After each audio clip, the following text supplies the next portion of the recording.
entregarmos nas mãos de Deus. Queres levantar hoje, Sofia? Boa, então a Sofia vai estar a levantar. Quem quiser contribuir, que o faça com alegria. E fazemos isto em louvor. Senhor, recebe as nossas ofertas. A nossa vida financeira está nas Tuas mãos. Nada nos faltará. Vamos cantar. O Senhor é o meu pastor, nada me faltará. Em pastos verdes me faz repousar. Águas tranquilas restauram meu vigor, pois és bom. Tu és bom. Tua bondade e fidelidade me seguirão por onde eu for e habitarei em tua casa enquanto eu viver. Preparas uma mesa perante mim, na presença dos meus inimigos. Unges minha cabeça, meu cálice transborda, sou teu e tu és meu. Tua bondade e fidelidade me seguirão por onde eu for e habitarei em tua casa enquanto eu viver. Força, igreja! Mesmo que eu ande pelo vale da sombra e morte, não temerei perigo algum. Mesmo que eu ande pelo vale da sombra e morte, tu estás comigo.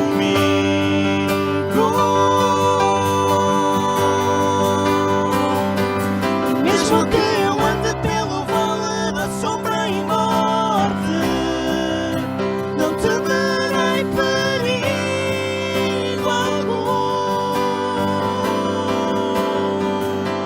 E mesmo que eu ande pelo vale da sombra e morte, me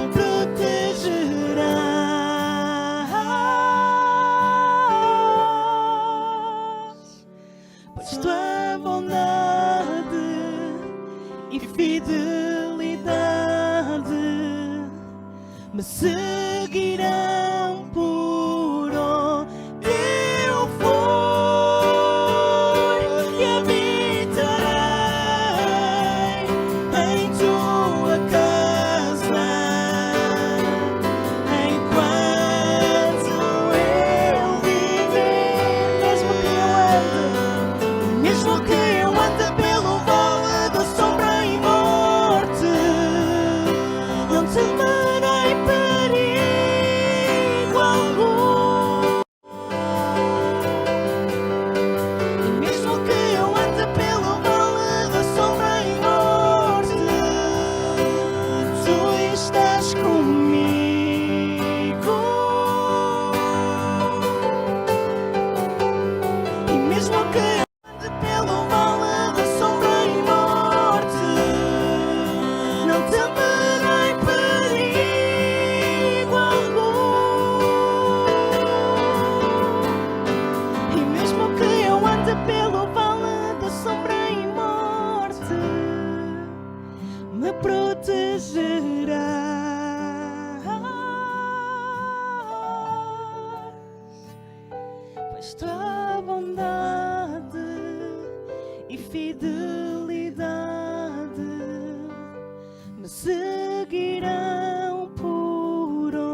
enquanto eu viver.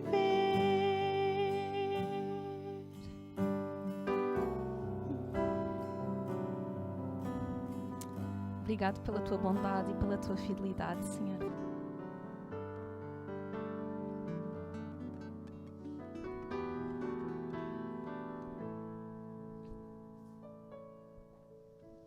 Ao único que é digno de receber a honra e a glória, a força e o poder.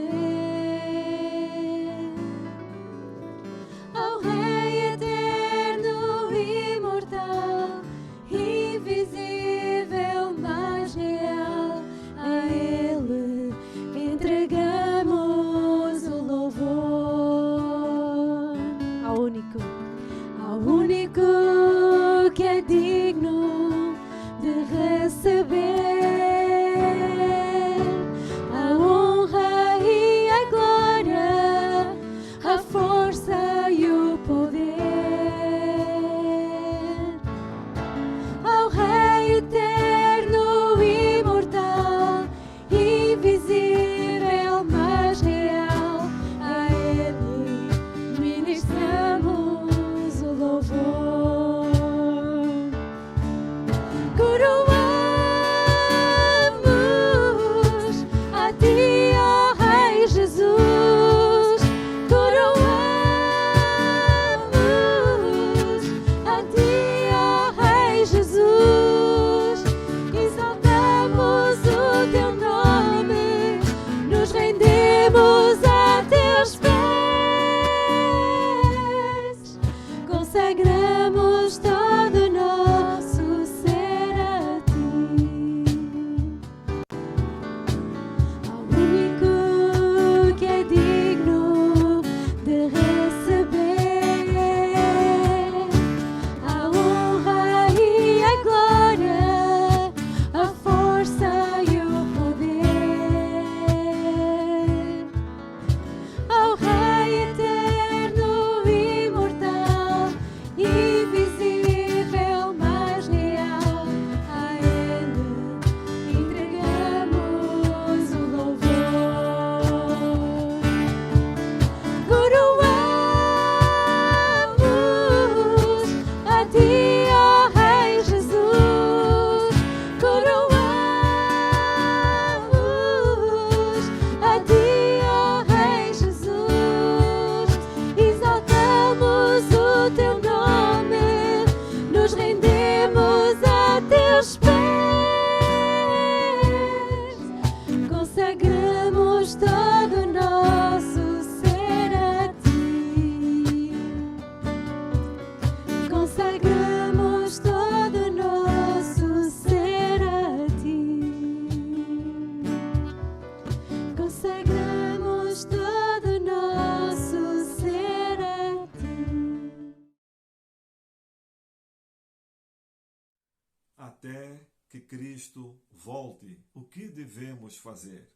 Esta tem sido a nossa temática nesta série e essa última reflexão vai estar baseada em primeira carta de Paulo aos Tessalonicenses. Tessalônica é uma cidade da Grécia que Paulo fundou juntamente com a sua equipa. Não pôde ficar muito tempo por causa da perseguição, mas que acompanhou a igreja no seu discipulado através desta carta e da segunda carta.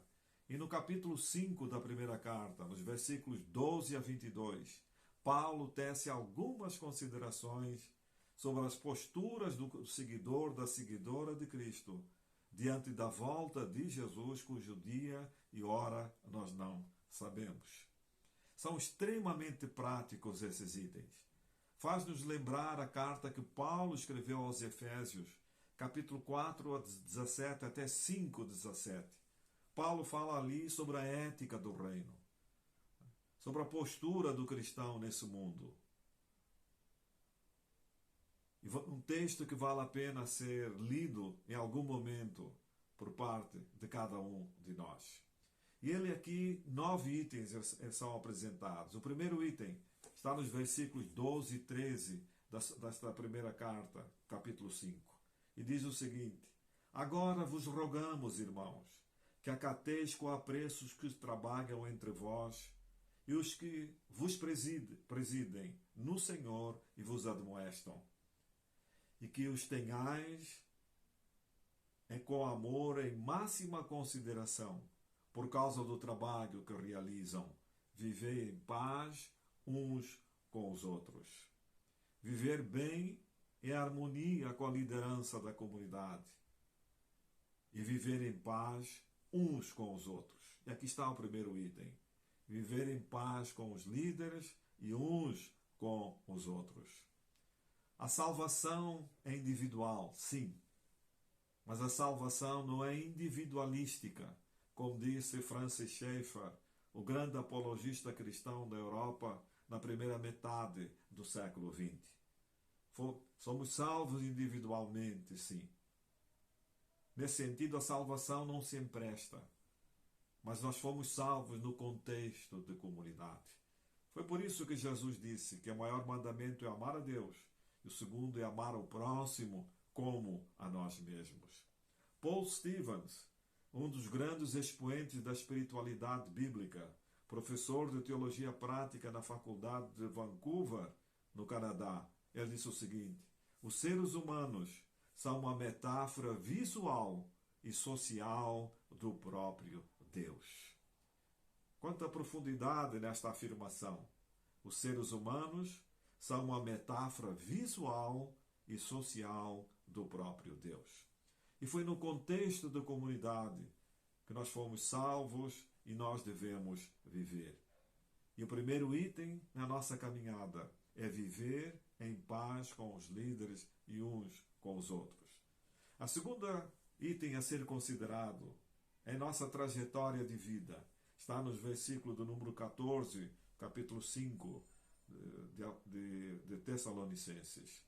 Exortamo-vos também, irmãos, a que admoesteis os insubmissos, consoleis os desanimados, ampareis os fracos, e sejais longânimos para com todos. Adotar como o encorajamento como forma de vida. Normalmente a tendência humana é viver de murmuração, é viver de lamúria. Mas o que aqui é apresentado nesse texto, que a nossa postura tem que ser de encorajar os outros. E isso ser uma forma e prática de vida. Interessante que a palavra admoestar aqui não é bater com um pau na cabeça de alguém. Admoestar no sentido do original do texto é encorajar. E nós somos convidados a encorajar os irmãos. Admoestar os insubmissos, aqueles que estão fora da missão de Deus e de Cristo.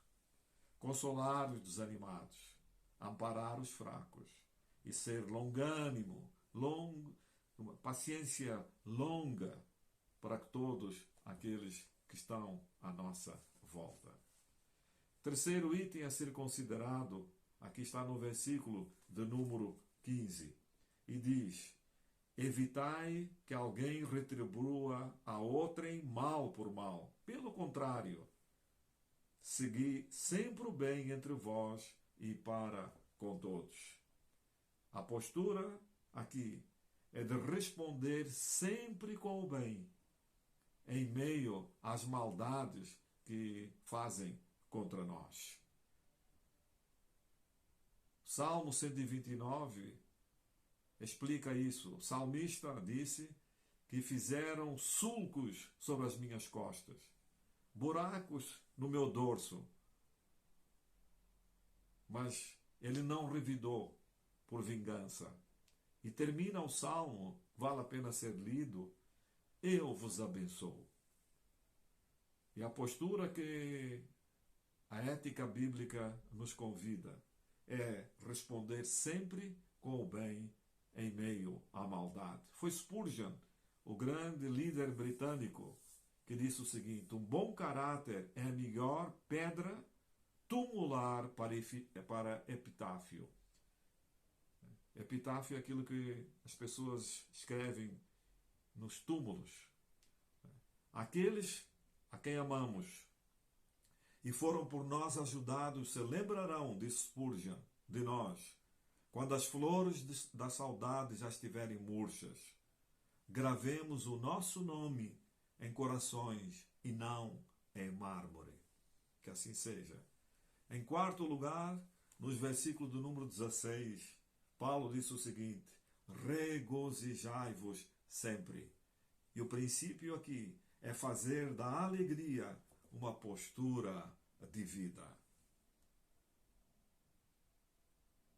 Interessante que a alegria é a primeira marca do fruto daquele que segue a Jesus. Está lá em Gálatas, no capítulo 5, no fruto do Espírito. O fruto do Espírito é a alegria. E aí vem paz, longanimidade e uma série de outras marcas. Mas a primeira, muito interessante, que às vezes nós esquecemos como seguidores de Jesus: a alegria. A alegria pela realidade do Deus vivo que está conosco. A alegria pela salvação. A alegria em decorrência da vida eterna. A alegria na certeza de que a nossa vida teve um início. Estamos no meio e que terá um fim. Como Cristo é o alfa e o ômega da história. Em quinto lugar, no versículo do número 17, uma outra postura. E o 17 diz: orai sem cessar. O convite aqui é andar em dependência de Deus cada dia da nossa vida. A oração. Oração não é simplesmente petição. A oração é sinal de dependência de Deus. Que a nossa vida está nas mãos dele. Porque Deus é um Deus vivo, tem a ver com a realidade da vida da humanidade a cada momento. Por isso, a relevância da oração. Foi Eugene Peterson, da tradução da Bíblia A Mensagem, que disse num dos seus livros: a oração é ato político, energia social, bem público. Ele molda a vida da nação muito mais do que a legislação. A oração. Dependência de Deus no dia a dia da nossa vida. Reconhecendo de um lado a sua majestade e soberania e do outro lado a nossa fragilidade. Em sexto lugar, diz o versículo do número 18: em tudo dai graças, porque esta é a vontade de Deus em Cristo Jesus para conosco. Ter a gratidão como estado da alma na nossa caminhada diária. Às vezes somos um poço de lamentações. Expressamos o nosso coração amargurado. O nosso coração, quem sabe, muitas vezes cheio de ódio pelas crises que enfrentamos. Mas a postura do cristão diante da realidade de um Deus vivo que caminha conosco, ao mesmo tempo que ele é transcendente, mas ao mesmo tempo que está perto, é ter a gratidão como um estado da alma diariamente. A sétima colocação que Paulo faz aqui para a igreja de Tessalônica, até que Cristo volte, o que devemos fazer, a sétima consideração está no versículo do número 19. E diz o seguinte: não apagueis o Espírito. Cristo, antes de subir aos céus, disse que nós não ficaríamos órfãos. Ele mandaria o seu Espírito. Estar cheio do Espírito é estar cheio de Cristo. É o Espírito Santo que nos conduz. É Cristo, através do Espírito, que permite fazer coisas e por outro lado, não permite fazer outras coisas. É o Espírito Santo quem convence o ser humano do pecado, da justiça, isto é, do plano de Deus e do juízo. É o Espírito Santo que consola. É o Espírito Santo que testifica no nosso interior, com o nosso espírito, de que nós somos filhos e filhas de Deus. Submissão ao Espírito Santo. Estar debaixo da missão de Cristo, pela liderança do Espírito Santo. Em oitavo lugar, nos versículos 20, 21 e 22, Paulo diz o seguinte: não desprezeis as profecias, julgai todas as coisas, retendo o que é bom, abstendo-vos de toda forma do mal. Não desprezeis as profecias. Profecias são as declarações de Deus. São os dizeres de Deus. A Bíblia é a palavra que Deus proclamou. É a palavra que Deus disse. Tudo tudo existiu por causa da palavra. Deus disse, e assim aconteceu. Deus disse: façamos separação entre águas e águas. Apareceu a porção seca, a terra, e apareceu o mar. Foi mesmo Deus quem disse: façamos o ser humano à nossa imagem e semelhança. E na teologia da criação, Deus fez o homem e a mulher. Tudo é fruto da ação do Deus que fala. Não desprezeis as profecias. E o princípio é esse: valorizar as sagradas Escrituras. Elas são como luz para os nossos pés. São como guia para as nossas vidas. Foi o grande evangelista do século passado, Billy Graham, que disse o seguinte: o conhecimento da palavra de Deus é essencial para uma vida rica e cheia de significado, pois as suas palavras conseguem dar-nos o que nos falta e transformar as cores desbotadas da nossa vida em brilho de pedras preciosas. Quanta verdade nesta afirmação de Billy Graham. E foi Mark Twain que disse: muitas pessoas ficam aborrecidas com as passagens das Escrituras que não compreendem. Mas quanto a mim, notei que as passagens que mais me preocupam são as que eu compreendo. Palavra de Deus. Nos norteiam, nos dão direção, apontam horizontes.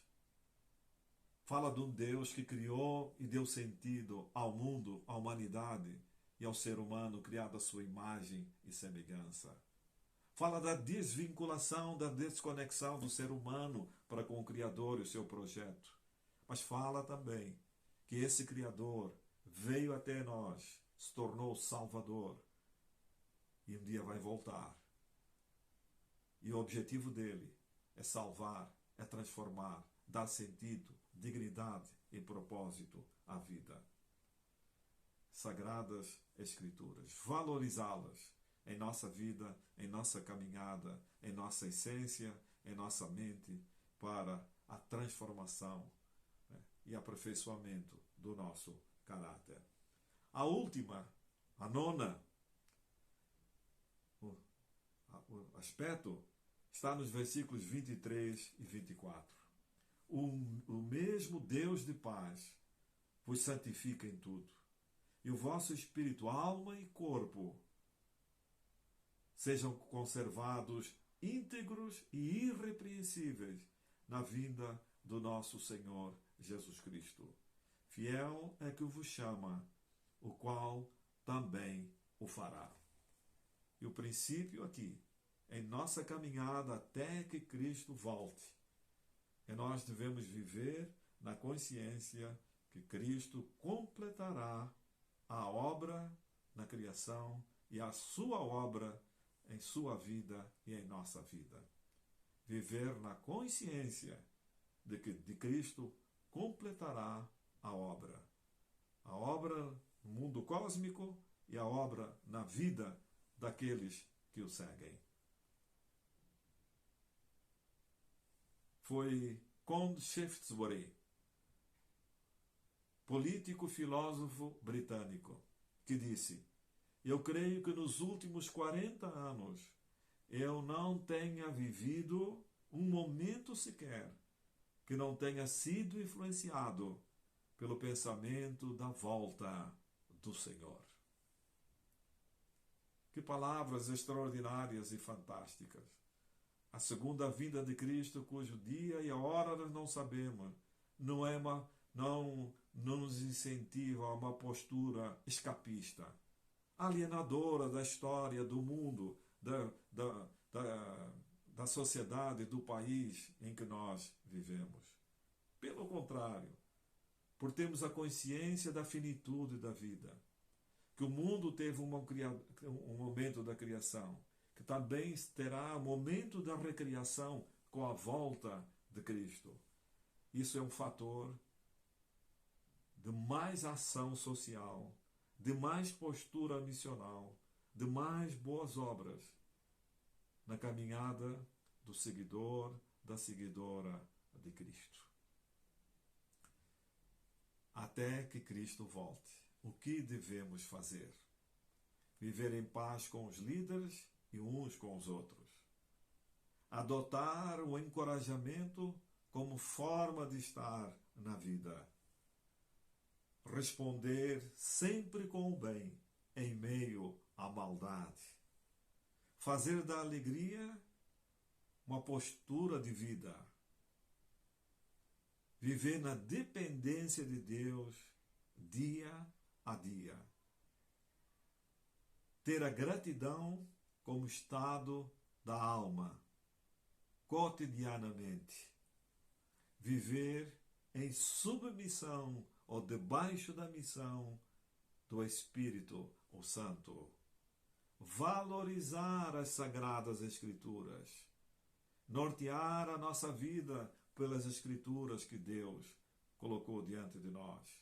E, em último lugar, viver na consciência que Cristo completará o seu projeto, a sua obra, a salvação que Ele trouxe para cada um de nós. Até que Cristo volte. O que devemos fazer? Esse é o desafio, amado ouvinte, que nos acompanharam nesta temática, nesta série. E a pergunta, meu irmão, minha querida irmã, qual é a hipótese, o fundamento central capaz de produzir e de provar verdadeira ao longo de toda a sua vida e que possa nos guiar em segurança até o fim? A hipótese central não é um código, não é uma instituição, mas é uma pessoa, Jesus Cristo. Que Ele seja o teu Senhor, o teu Salvador. Se por acaso ainda não o conheces, espero que essa seja a sua oração. Senhor, salva-me. Eu entrego a minha vida. E para aqueles que já são seguidores e seguidoras de Cristo, que vivamos na consciência desse Deus, na certeza que Ele vai completar a salvação e até que Ele volte, que a sua vida e a minha vida, a nossa vida, esteja ligado com o coração de Deus e com a missão de Deus neste mundo.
sobre ti. Levante o seu rosto e te dê paz.